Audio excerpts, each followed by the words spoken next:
یا جس رات اس سازش کو عملی جامہ پہنانا تھا در حقیقت اسی رات آپ کی ہجرت رونما ہوئی، جس رات قریش کے یہ چنے ہوئے قاتل افراد یہ چاہتے تھے کہ صبح دم نمودہ سحر ظاہر ہوتے ہی پدیدہ سحر ظاہر ہوتے ہی آپ کو قتل کر دیں۔ حکم خدا سے آپ کو یہ امر دیا گیا کہ آج رات آپ مکہ سے ہجرت فرما جائیں۔ وہ 40 افراد کہ جو آپ کے گھر کی نگرانی میں تھے، یہاں بھی ہم دیکھتے ہیں کہ اللہ تعالیٰ کس طریقے سے اپنے حبیب کی حفاظت کرتا ہے، اور کوئی گزند آپ کو نہیں پہنچتی اور آپ ان کی نظروں کے سامنے سے اپنے گھر سے شہر مکہ سے باہر کی طرف روانہ ہو جاتے ہیں۔ اور نہ صرف یہ کہ شہر مکہ سے روانہ ہوتے ہوئے اللہ تعالیٰ نے ان کی آنکھوں کے سامنے اپنی مصلحت کے پردے حائل کیے، بلکہ ہم دیکھتے ہیں کہ جب دوسرے دن انہوں نے اپنے اس سازش کو اور اپنے اس مذموم مقصد کو عملی جامہ پہنانا چاہا اور آپ کے بستر مبارک پر مولا کائنات علی علیہ السلام کو پایا، تو یقیناً جو ہے وہ نہیں چاہتے تھے کہ آپ کو مکہ سے جانے دیا جائے۔ یعنی ایک دفعہ یہ ہوتا ہے کہ انسان یہ کہتا ہے کہ ہمارے شہر میں اس شخص کا وجود خطرے میں ہے، تو اگر یہ شہر چھوڑ کر چلے جائیں تو پھر ہمارا شہر جو ہے محفوظ ہو جائے گا، ان کو جلا وطن ہو جانا چاہیے۔ لیکن مکہ کے لوگ اس قدر اپنی اس باطنی کثافت میں آگے جا چکے تھے کہ وہ آپ کو شہر مکہ سے جانے کے دینے کے لیے بھی تیار نہ تھے، لہٰذا آپ کے تعاقب میں آپ کے پیچھے افراد کو دوڑایا، اور وہ لوگ کہ جو پاؤں کے نشان اور قدم شناس تھے اور پاؤں کے نشان کو جان لیتے تھے،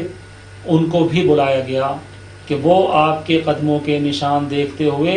آپ کے جانے والے سمت کا پتہ لگا سکیں۔ اور جب ان لوگوں نے غار ثور تک آپ کے قدموں کے نشانوں کا مشاہدہ کیا اور بتایا کہ یہاں تک پیغمبر اکرم اور ان کے ایک ساتھی کے قدموں کے نشان نظر آتے ہیں، تو وہ لوگ اس مقام پر پہنچ کر نہ صرف یہ کہ حیرت زدہ رہے بلکہ اپنے اس مذموم مقصد تک پہنچنے میں بھی ناکام نظر آئے۔ یہاں بھی اللہ تعالیٰ نے اپنے حبیب اور اپنے نبی کی حفاظت کے لیے ایسا اہتمام فرمایا کہ غار کے دہانے پر ایک مکڑی نے جالا تان دیا اور کبوتری نے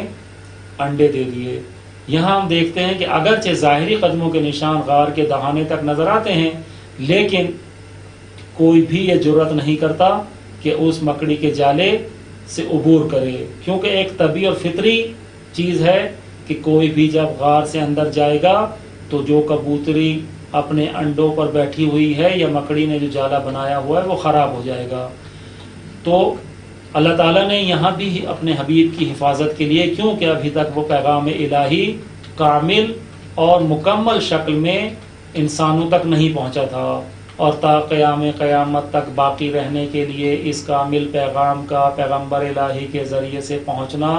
ناگزیر اور ضروری تھا۔ اللہ تعالیٰ نے آپ کی حفاظت کا اہتمام فرمایا۔ یہاں ہم دیکھتے ہیں کہ پیغمبر اکرم جب شب ہجرت روانہ ہوتے ہیں تو کیونکہ امین تھے، وہ امانتیں جو شب ہجرت آپ کے پاس مکہ والوں کی تھیں، مسلمانوں کی امانتیں نہیں تھیں، مکہ کے ان مشرکین کی امانتیں تھیں کہ جو وہاں رچتے اور بستے تھے، وہ امانتیں مولا کائنات اپنے حقیقی و واقعی جانشین کے سپرد کر کے آتے ہیں اور فرماتے ہیں کہ کل میرے جانے کے بعد ایک بلند مقام پر جا کر یہ اعلان فرما دینا کہ جس نے بھی محمد کے پاس اپنی امانت رکھوائی تھی وہ مجھ سے آ کر لے لے۔ اور ہم دیکھتے ہیں کہ دوسرے دن جب مولا کائنات یہ اعلان فرماتے ہیں اور لوگ آ کر اپنی امانتیں دریافت کرتے ہیں تو کسی نے بھی یہ نہیں کہا کہ میری امانت کامل اور صحیح صورت میں مجھے نہیں ملی ہے۔ عجیب، یعنی ہمیں نظر آتا ہے کہ دینے والا ہاتھ اور لینے والا ہاتھ علیحدہ علیحدہ ہے۔ لینے والا ہاتھ نبوت کا تھا اور دینے والا ہاتھ جانشین، وسیع اور امامت کا ہے، لیکن کوئی ذرہ برابر امانت میں فرق نہیں آیا. جس نے جو امانت جس حالت اور جس طرح سے رکھوائی تھی وہ امانت اس نے اسی طرح سے دریافت کی، اور تاریخ میں کہیں محفوظ نہیں ہوا کہ کسی نے اس حوالے سے اپنی امانت کے نہ ملنے کے حوالے سے یا پوری نہ ملنے کے حوالے سے کوئی گلہ و شکوہ کیا ہو. 3 شب و روز پیغمبر اکرم غار ثور میں قیام پذیر رہے، اور جب مکہ والے اپنی اس کوشش کو کہ جو آپ کے تعاقب میں انہوں نے کی اور تمام مکہ سے جانے والی اطراف کو دیکھ ڈالا اور ہر طرف اپنے جاسوس بھیج کے ناکام ہو گئے، تو ان 3 شب و روز میں مولا کائنات اپنے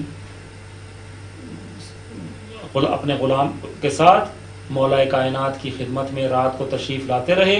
اور مکے کی اوضاع و احوال کی بھی خبر دیتے رہے، اور آپ کی ضرورت کی اشیاء بھی آپ کو پہنچاتے رہے.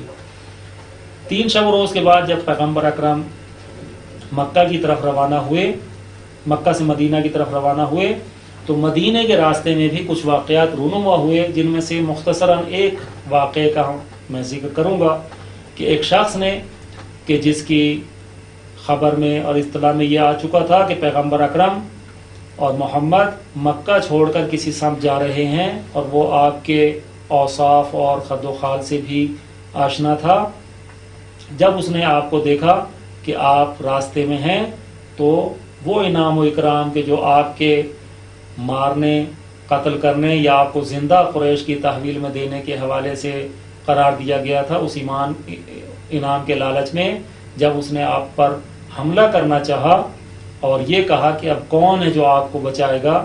تو آپ نے فرمایا کہ میرا پروردگار ہے جو میری ہر جگہ حفاظت کرے گا، وہ ہے جو مجھے بچانے والا ہے. یہ سنتے ہی اس شخص کے جسم پر لرزہ طاری ہوا اور تلوار اس کے ہاتھ سے چھوٹ گئی. جب تلوار اس کے ہاتھ سے گری اور آپ صلی اللہ علیہ وسلم تلوار اٹھائی تو پوچھا کہ اب تو بتا کہ کون ہے جو تجھے مجھ سے بچائے گا. تو اس نے عرض کیا کہ آپ کریم ابن کریم ہیں، آپ مہربان ہیں، مجھے معاف کر دیں. لہذا پیغمبر اکرم نے اپنی اس بزرگواری کا ثبوت دیتے ہوئے نہ صرف یہ کہ اس کو معاف کیا بلکہ اس کا گھوڑا اور اس کی تلوار بھی اس کو واپس دے دی. یہ اخلاقی نمونے ہمیں آپ کی سیرہ طیبہ میں نظر آتے ہیں. خود خداوند متعال قرآن مجید میں اسی آپ کی کرامت و رحمت و مہربانی کو بیان کرتے ہوئے ارشاد فرماتا ہے فَبِمَا رَحْمَةٍ مِّنَ اللَّهِ لِنْتَ لَهُمْ، کہ یہ اللہ ہی کی رحمت و مہربانی ہے کہ آپ ان لوگوں کے لیے، ان مکہ والوں کے لیے مہربان ہیں، حتیٰ کہ مشرکین ہیں، حتیٰ کہ وہ لوگ ہیں کہ جو آپ کو اذیت و آزار دینے سے بھی باز نہ آئے، لیکن فَبِمَا رَحْمَةٍ مِّنَ اللَّهِ لِنْتَ لَهُمْ، یہ آپ کے لیے اللہ کی رحمت و مہربانی ہے کہ جو آپ ان کے لیے مہربان ہیں. وَلَوْ كُنْتَ فَظًّا غَلِيظَ الْقَلْبِ لَانفَضُّوا مِنْ حَوْلِكَ، اگر آپ سخت دل اور سخت زبان ہوتے، وَلَوْ كُنْتَ فَظًّا یعنی اگر آپ سخت زبان والے ہوتے، وَغَلِيظَ الْقَلْبِ اور سخت دل والے ہوتے، لَانفَضُّوا مِنْ حَوْلِكَ تو یہ آپ کے اطراف سے پراکندہ اور منتشر ہو جاتے. یا اللہ تعالیٰ نے شیریں زبانی اور ایک انداز حسن کلام آپ کو عطا فرمایا کہ آپ اللہ تعالیٰ کے حکم سے وہ آیات جو اللہ نے آپ کے قلب مبارک پر نازل کی مکے والوں کے لیے پڑھتے تھے، اور جو بھی آپ کی آیات تلاوت کردہ سنتا تھا اس کا دل نرم ہو جاتا تھا، اور آپ تالیف قلوب انہی آیات کے ذریعے سے فرماتے تھے. یہی وجہ ہے کہ مکے کے سرکردہ افراد، وہ بڑے بڑے قبائل کے سردار، جو اگرچہ دوسرے لوگوں کو آپ کا کلام اور آپ کی تلاوت کردہ آیات کو سننے سے روکتے تھے، آپ کو ساحر و جادوگر کہتے تھے اور لوگوں کو آپ کا کلام سننے سے منع کرتے تھے، خود چھپ چھپ کر آپ کا کلام سنتے تھے اور محظوظ ہوتے تھے، اور ایک دوسرے سے کہتے تھے کہ ما ھذا کلام البشر، یہ انسان کا کلام نہیں ہے. لیکن ان کے اندر شیطان نے اس حد تک یہ صفات پیدا کر دی تھی کہ وہ تکبر اور نخوت کی وجہ سے اپنا اس دین کا یا اپنے اس عقیدے کا اظہار نہیں کر سکتے تھے، کیونکہ اس کے نتیجے میں انہیں اپنی بزرگی اور سرداری جاتی ہوئی لگتی تھی۔ وہ سمجھتے تھے کہ اگر ہم اظہار اسلام کر دیں اور مسلمان ہو جائیں تو ہماری وہ سرداری، ہماری وہ جو ریاست ہے وہ ہمارے ہاتھ سے چلی جائے گی۔ مسلمان ہونے کے ساتھ ہم بھی دوسرے مسلمانوں کے برابر ہو جائیں گے، اور پیغمبر اکرم جس طرح خود درویشانہ زندگی گزارتے ہیں اور ایک عام معمولی مسلمان کے برابر ہی زندگی کی چیزیں تہیا کرتے ہیں، لہٰذا ہمیں بھی یہ کام کرنا پڑے گا اور ہماری وہ جو سرداری ہے وہ باقی نہیں رہے گی۔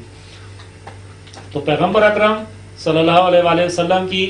اس حوالے سے ہم دیکھیں کہ پیغمبر اکرم کو اللہ تعالیٰ نے بہترین اخلاق کا نمونہ بنایا اور کس طریقے سے ان کی تربیت کی، حتیٰ کہ